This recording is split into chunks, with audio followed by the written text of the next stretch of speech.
간병비 한 달 400만 원 시대, 평범한 집은 어떻게 버틸까? 50대 이후가 되면 돈 문제는 단순히 내 노후 생활비만의 문제가 아닙니다.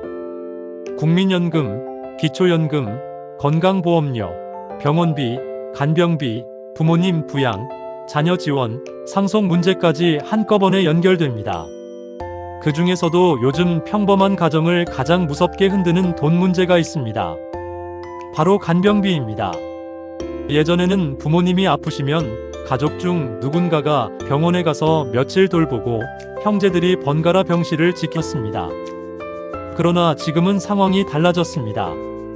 자녀들은 대부분 일을 하고 있고 며느리나 사위에게 간병을 맡기는 시대도 아닙니다. 형제들은 각자 가정이 있고 대출과 자녀 문제, 본인 노후 준비까지 안고 살아갑니다. 그런데 부모님이 갑자기 쓰러지면 병원에서는 이렇게 묻습니다. 보호자가 계속 계실 수 있나요? 간병인을 쓰셔야 할 것 같습니다. 혼자 식사와 화장실 이용이 어렵습니다. 24시간 돌봄이 필요합니다. 퇴원 후에도 집에서 혼자 계시기는 어렵습니다. 이 말이 나오는 순간 가족의 돈 계산이 시작됩니다. 하루 간병비가 12만원, 13만원, 15만원이라고 해보겠습니다. 하루는 어떻게든 냅니다. 일주일도 버팁니다. 그런데 한 달이 되면 이야기가 달라집니다. 하루 13만원이면 30일에 390만원입니다. 여기에 병원비, 약값, 기저귀, 식대, 교통비까지 더하면 가족이 체감하는 부담은 한 달 400만원을 넘을 수 있습니다. 월급 300만원 받는 자녀에게 부모님 간병비 400만원은 감당하기 어려운 돈입니다. 국민연금 80만원 받는 부모님에게는 말할 것도 없습니다. 예금이 조금 있어도 몇 달이면 빠르게 줄어듭니다. 형제들이 함께 부담하자고 해도 매달 100만원씩 내는 것은 쉬운 일이 아닙니다.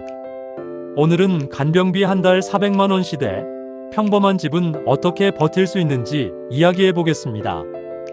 이 이야기는 간병인을 쓰지 말라는 말이 아닙니다. 가족이 무조건 직접 간병하라는 말도 아닙니다. 부모님이 아프시면 돌봄은 필요합니다. 문제는 돌봄 비용을 아무 준비 없이 맞닥뜨리면 부모님 돈도, 자녀 돈도, 형제 관계도 함께 무너질 수 있다는 점입니다. 간병은 사랑입니다. 그러나 간병비는 현실입니다. 사랑만으로는 한 달 400만원을 버틸 수 없습니다. 기준과 기록, 제도 활용이 함께 있어야 합니다. 첫 번째로 간병비는 병원비보다 더 무섭게 느껴질 수 있습니다. 수술비는 한 번 크게 나가고 끝날 수 있습니다. 하지만 간병비는 매일 나갑니다.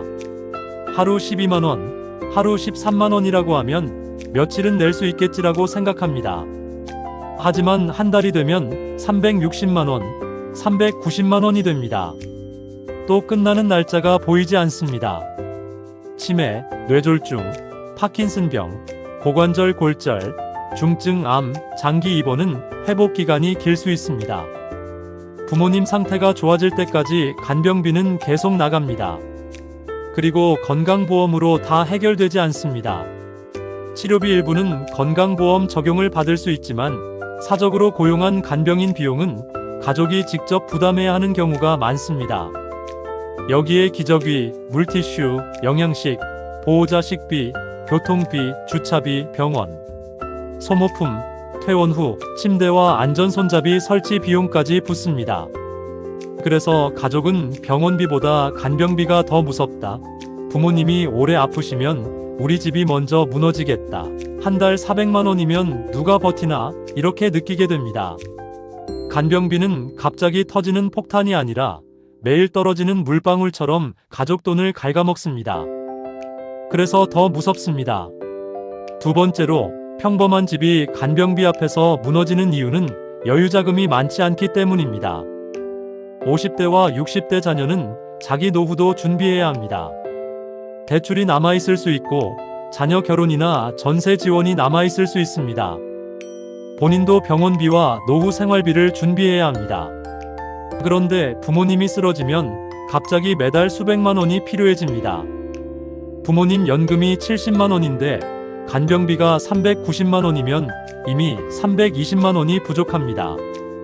병원비와 약값까지 더하면 부족분은 더 커집니다. 부모님 예금이 2천만 원 있어도 안심할 수 없습니다. 한 달 400만 원씩 나가면 5개월이면 거의 사라집니다. 부모님 집이 있어도 당장 현금이 되지 않습니다. 결국 자녀가 돈을 냅니다. 처음에는 가까운 자녀가 냅니다. 그 다음에는 형제들에게 나누자고 합니다. 형제들은 각자 사정을 말합니다. 어떤 자녀는 돈 대신 병원에 가겠다고 합니다. 어떤 자녀는 지금은 어렵고 나중에 내겠다고 합니다. 어떤 자녀는 부모님 통장에서 쓰자고 합니다. 그러다 한 자녀가 계속 카드로 결제합니다. 적금을 깹니다. 마이너스 통장을 씁니다. 퇴직금 일부를 씁니다. 그렇게 부모님 간병비가 자녀의 노후 자금을 갉아먹습니다. 평범한 집이 무너지는 이유는 효심이 부족해서가 아닙니다. 구조가 없기 때문입니다. 누가 얼마를 부담할지 정하지 않았고, 부모님 돈을 먼저 쓸지 정하지 않았고, 장기 요양 등급 신청을 늦게 하고, 간호 간병 통합 서비스 가능 여부도 확인하지 않았기 때문입니다. 그래서 간병비는 돈 문제이면서 동시에 가족 운영의 문제입니다. 세 번째로 먼저 확인해야 할 것은 자녀 돈이 아니라 부모님 돈입니다. 부모님이 쓰러졌을 때 자녀가 가장 먼저 해야 할 일은 자기 돈부터 쓰는 것이 아닙니다. 부모님 돈과 보험, 연금, 지원제도를 먼저 확인해야 합니다. 확인해야 할 것은 부모님 통장 잔액, 국민연금이나 기초연금 입금액, 개인연금이나 임대소득 여부, 실손보험과 질병보험, 장기요양보험 신청 가능성, 치매안심센터나 보건소 지원 가능성, 기초생활보장이나 긴급복지 가능성, 부모님 부채와 카드 사용 내역입니다. 부모님 돈이 있는데도 특정 자녀가 계속 자기 돈으로 간병비를 내면 나중에 문제가 됩니다. 다른 형제들은 왜 부모님 돈을 먼저 쓰지 않았느냐고 말할 수 있습니다. 반대로 부모님 통장을 한 자녀가 마음대로 쓰면 정말 간병비로 쓴 건 맞느냐는 의심이 생길 수 있습니다. 그래서 부모님 돈을 쓸 때도 기준이 필요합니다. 부모님 병원비와 간병비는 부모님 통장에서 먼저 씁니다. 부족한 금액만 자녀들이 나눕니다. 통장 사용 내역은 매달 형제들에게 공유합니다. 현금 인출은 최소화합니다. 영수증과 이체 내역을 남깁니다. 자녀가 대신 낸 돈은 정산표에 적습니다. 부모님 돈은 부모님을 위해 쓰는 것이 맞습니다. 그러나 그 과정은 투명해야 합니다. 간병비 시대에는 믿어라보다 기록하자가 가족을 지킵니다. 네 번째로 장기요양보험을 늦게 신청하면 손해입니다. 부모님이 거동이 어려워졌거나 치매 증상이 있거나 식사와 목욕, 이동과 화장실 사용이 힘들어졌다면 장기요양보험을 반드시 확인해야 합니다. 많은 가족이 장기요양 등급 신청을 늦게 합니다. 아직은 괜찮다. 등급 신청하면 부모님이 싫어하실 것 같다. 요양보호사 부르면 불효처럼 보인다. 우리가 조금만 더 버텨보자. 이렇게 생각합니다. 그러다 가족이 완전히 지친 뒤에 신청합니다. 하지만 장기요양보험은 가족 간병 부담을 줄이는 핵심 제도입니다. 등급을 받으면 방문요양, 방문목욕, 방문간호, 주야간 보호, 단기보호, 복지용구, 시설급여 등을 이용할 수 있습니다. 물론 본인 부담금은 있습니다. 그러나 모든 돌봄을 가족이 직접 감당하거나 전액 사적 간병비로 부담하는 것보다는 큰 도움이 될 수 있습니다. 다만 장기요양보험이 병원 간병비 전부를 해결해주는 만능 제도는 아닙니다. 병원 입원 중 사적 간병인 비용과 장기요양 재가 서비스는 성격이 다릅니다. 그래도 퇴원 후 집에서 지내거나 주야간 보호센터를 이용하거나 요양시설을 검토할 때 장기요양 등급은 매우 중요합니다. 부모님이 쓰러졌다면 병원비 결제만 하지 말고 동시에 장기요양 등급 가능성을 확인해야 합니다. 다섯 번째로 병원에 간호 간병 통합 서비스가 있는지 물어봐야 합니다. 간호 간병 통합 서비스는 보호자나 개인 간병인이 병실에 상주하지 않아도 병원 간호 인력이 간호와 기본적인 간병을 함께 제공하는 서비스입니다. 병원과 병동, 환자 상태에 따라 이용 가능 여부가 다르고 모든 병원에서 모든 환자가 이용할 수 있는 것은 아닙니다. 하지만 확인은 반드시 해야 합니다. 부모님이 입원했을 때 병원에 이렇게 물어보십시오. 간호간병 통합 서비스 병동이 있나요? 우리 부모님 상태로 이용 가능한가요? 대기자가 있나요? 일반 병동 간병인 비용과 비교하면 본인 부담이 어떻게 달라지나요? 치매나 선망, 거동 불편 환자도 가능한가요? 퇴원 후 돌봄 연계는 어떻게 하면 되나요? 간호간병 통합 서비스를 이용할 수 있다면 사적 간병인을 쓰는 것보다 부담이 줄어들 수 있습니다. 물론 환자 상태가 매우 중증이거나 병동 여건이 맞지 않거나 자리가 없으면 이용이 어려울 수 있습니다. 그래도 묻지 않으면 기회를 놓칩니다. 간병비를 줄이는 첫 번째 습관은 병원에서 물어보는 것입니다. 평범한 집은 정보를 알아야 버팁니다. 여섯 번째로 형제간 분담 기준을 빨리 정해야 합니다. 간병비가 한 달 400만 원 가까이 나오면 한 자녀가 계속 부담하기 어렵습니다. 결국 형제간 분담 문제가 나옵니다. 처음에는 모두 부모님을 걱정합니다. 그러나 돈 이야기가 나오면 분위기가 달라집니다. 나는 당장 돈이 없다. 나는 병원에 자주 가니까 돈은 조금 덜 내도 되지 않나. 나는 멀리 살아서 못 가니 돈으로 부담하겠다. 상속 때 똑같이 나눌 거면 비용도 똑같이 내자. 이런 말이 나옵니다. 그래서 초기에 기준을 정해야 합니다. 부모님 돈을 먼저 쓸 것인지, 부족분을 자녀들이 똑같이 나눌지, 소득에 따라 나눌지 정해야 합니다. 병원에 자주 가는 자녀의 시간 부담을 어떻게 인정할지, 자녀가 먼저 낸 돈은 어떻게 정산할지, 매달 비용 내역을 누가 정리해서 공유할지도 정해야 합니다. 가장 위험한 말은 나중에 정산하자는 말입니다. 나중에는 각자 기억이 다릅니다. 돈 낸 사람은 크게 기억하고 안 낸 사람은 작게 기억합니다. 병원에 간 사람은 시간을 기억하고 돈 낸 사람은 금액을 기억합니다. 그래서 가족 단체방에 남겨야 합니다. 이번 달 간병비 390만원, 병원비 80만원, 총 470만원. 부모님 연금 90만원 사용, 부모님 예금에서 200만원 사용, 부족분 180만원은 세 자녀가 각 60만원씩 부담. 이 정도로만 적어도 나중에 갈등이 줄어듭니다. 일곱 번째로 가족 간병도 공짜가 아닙니다. 간병비가 너무 비싸면 가족들은 우리가 직접 돌보자고 생각합니다. 간병인 쓰지 말고 형제들이 돌아가면서 하자고 말합니다. 딸이 시간이 있으니 좀 해주면 되지 않나? 며느리가 집에 있으니 도와주면 안 되나? 이런 말도 나옵니다. 하지만 가족 간병은 공짜가 아닙니다. 돈을 직접 내지 않을 뿐 다른 비용이 생깁니다. 직장을 쉬어야 합니다. 소득이 줄어듭니다. 몸이 망가집니다. 수면이 부족해집니다. 배우자와 갈등이 생깁니다. 우울감과 분노가 쌓입니다. 본인 건강검진과 치료를 미루게 됩니다.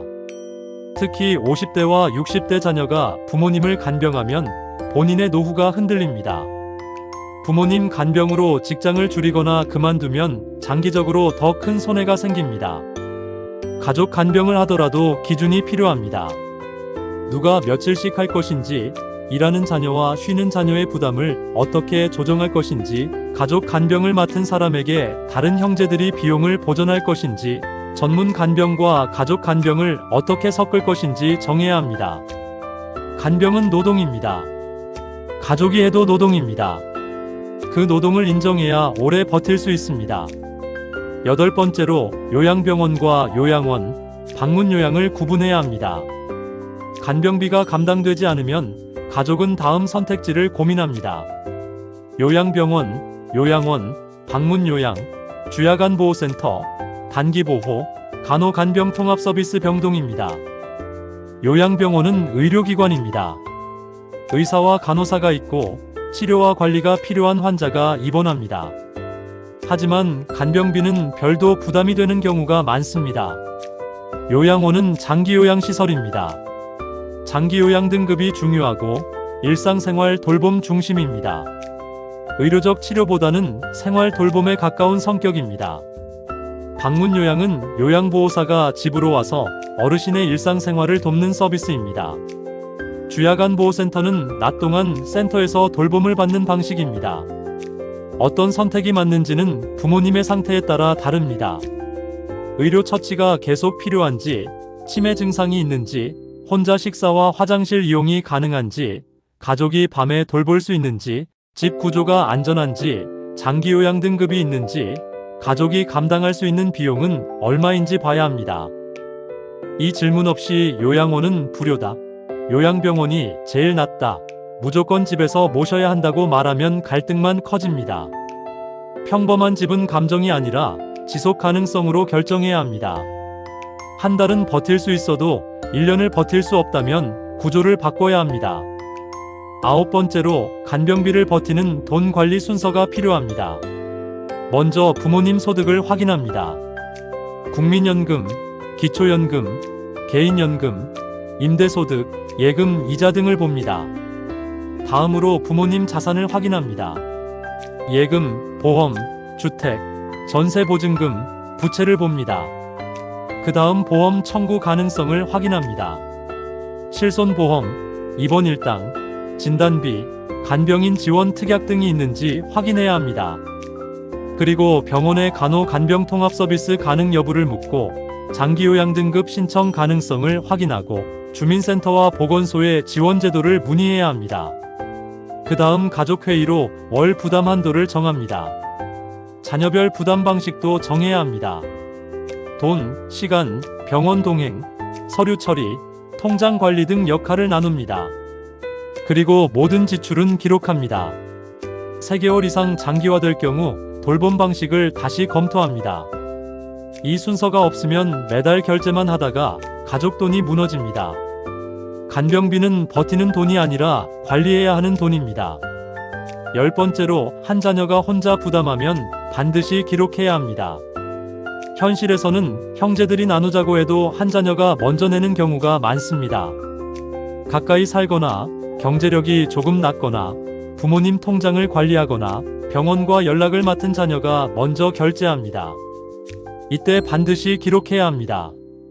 병원비 영수증, 간병비 지급 내역, 요양병원비 납부 내역, 약값, 영수증, 부모님 통장 사용 내역, 자녀 개인 카드 결제 내역, 형제들과 나눈 대화 기록, 월별 정산표가 필요합니다.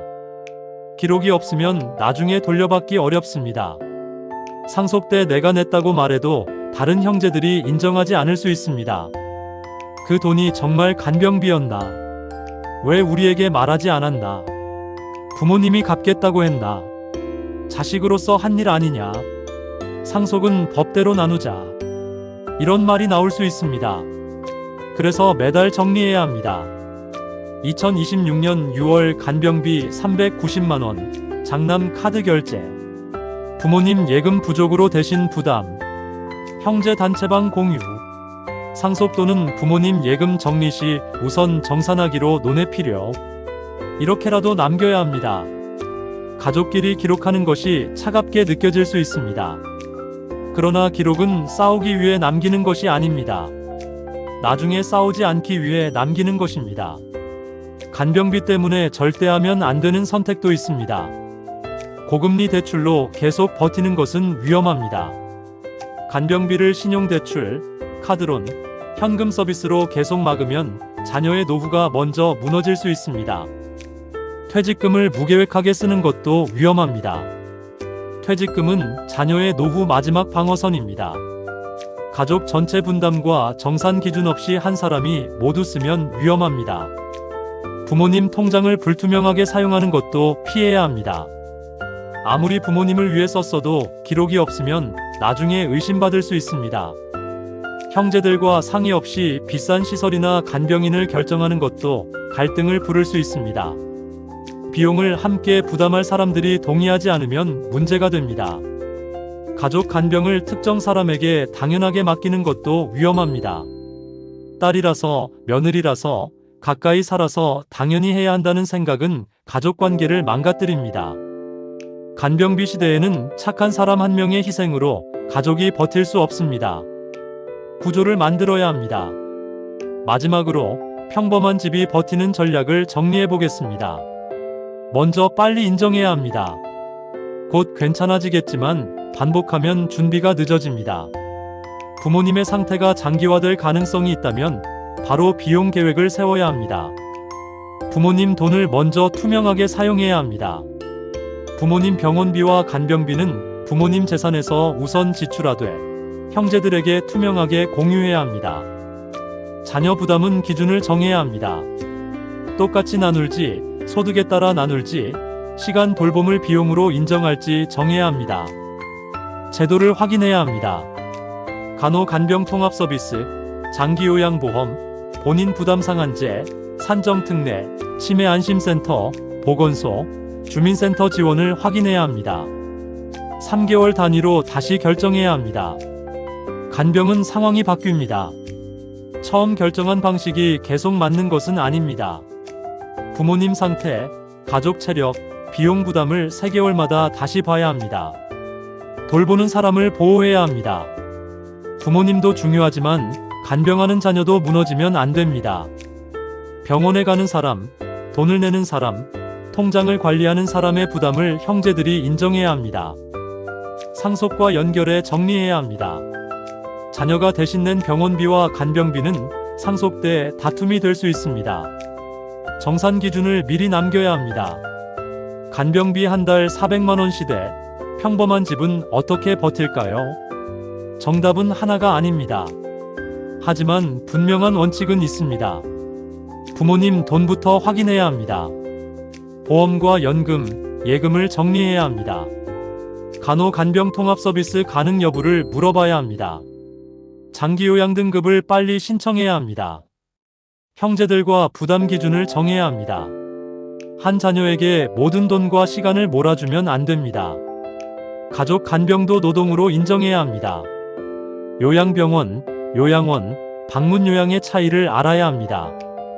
모든 지출을 기록해야 합니다. 장기화되면 돌봄 구조를 다시 짜야 합니다. 간병비는 효도만으로 해결되지 않습니다. 간병비는 가족 전체가 함께 관리해야 할 노후 비용입니다. 평범한 집이 버티려면 먼저 말해야 합니다. 우리 가족은 한 달 얼마까지 감당할 수 있는가? 부모님 돈은 얼마나 있는가? 형제들은 얼마씩 부담할 수 있는가? 누가 병원에 갈 것인가? 누가 보험 청구와 서류를 맡을 것인가? 어떤 제도를 신청할 것인가? 언제 돌봄 방식을 바꿀 것인가? 이 질문을 피하면 병원비와 간병비가 가족을 끌고 갑니다.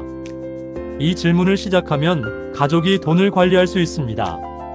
50대와 60대 이후 돈 관리는 많이 버는 것보다 크게 새는 돈을 막는 것이 먼저입니다. 부모님 간병비는 그중 가장 큰 구멍이 될 수 있습니다. 부모님이 건강하실 때 이야기하십시오. 형제들과 미리 정하십시오. 부모님 통장과 보험을 확인하십시오. 장기요양보험과 간호간병통합서비스를 알아두십시오. 기록하는 습관을 만드십시오. 간병은 사랑입니다. 하지만 간병비는 현실입니다. 사랑을 지키려면 현실을 준비해야 합니다. 평범한 집이 간병비 시대를 버티는 방법은 결국 이것입니다. 혼자 감당하지 말 것, 제도를 확인할 것, 가족이 기준을 세울 것, 기록으로 신뢰를 지킬 것, 그것이 부모님을 지키고 형제를 지키고 내 노후를 지키는 가장 현실적인 길입니다. 이 내용이 도움이 되셨다면 좋아요와 구독 눌러주세요. 좋아요와 구독은 다음 콘텐츠를 만드는 데 많은 도움이 됩니다. 다음에는 더 좋은 내용으로 찾아뵙겠습니다. 시니어 라이프 가이드 굿뉴스 GNTV였습니다. 감사합니다.